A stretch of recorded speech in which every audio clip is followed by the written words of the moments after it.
ભાઈ આજે તો સવારે દ્વારકા જવા માટે નીકળી ગયા. કારણ કે આજે રવિવાર હતો અને બધાય ફ્રી હતા. અને સૌથી પહેલાં દ્વારકાધીશ હોટલે છે ને ચા પાણીનો આપણે બ્રેક લઈ લીધો. અને ભાઈ દ્વારકા જવાનો રોડ તો ગોલી જેવો હતો હો ભાઈ.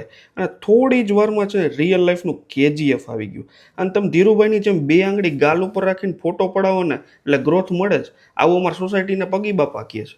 અને દ્વારકા પાસે છે ને કોસ્ટલ હાઈવે ઉપર આ પેટ્રોલ પંપ એક જ છે કે શું? અને લગભગ 30 થી 40 ગાડીઓની લાઈન લાગી હતી સીએનજી પુરાવા માટે. અને અમે પહોંચી ગયા દ્વારકા મંદિરે. ફોન તો મંદિરે લઈ નથી જવા દેતા એટલે ગાડીમાં જ આપણે રાખી દીધો. અને આ જો ક્લાસિકલ ઇન્ડિયન ડોકયાર્ડ હો ભાઈ. અને પછી અમે પહોંચી ગયા હતા ભગવાન દ્વારકાધીશના વીકેન્ડ વિલામાં. અને એ પણ સી ફેસિંગ હતો હો ભાઈ. અને આ બ્રિજ એટલે બ્રિજ હતો હો ભાઈ. અને આ માટલા ગુલ્ફી છે ને બહુ મસ્તીની હતી હો ભાઈ. અને પછી અમે પહોંચી ગયા હતા શિવરાજપુર બીચ ઉપર.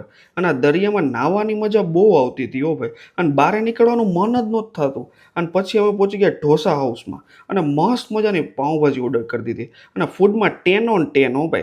અને પછી અમે નીકળી ગયા હતા રાજકોટ જવા માટે. અને થોડું કામ પતાવવાનું હતું તો આપણે એ હોત પતાવી દીધું. અને આજે તો અમે છે ને શિવશક્તિમાં ડિનર કરવા માટે પહોંચી ગયા હતા. અને રવિવાર હતો ને એટલે વેઇટિંગ છે ને 30 મિનિટ જેવું હતું. એટલે બધાય રીલું જોવા માંડ્યા. અને આજે જ છે ને આપણે ક્લાસિકલ પંજાબી ફૂડ મંગાવી લીધું. અને આજે છે ને બહુ મજા આવી ગઈ. કારણ કે પંજાબી ફૂડ છે ને કેટલા ટાઈમ પછી ઓર્ડર કર્યું હતું. અને રાતે 11:30 વાગે તો ઘરે પહોંચી ગયા. અને મસ્ત મજાના આપણા પાર્કિંગ સ્પોટ ઉપર ગાડી પાર્ક કરી દીધી. તો ચલો ભાઈ કાલે મળી.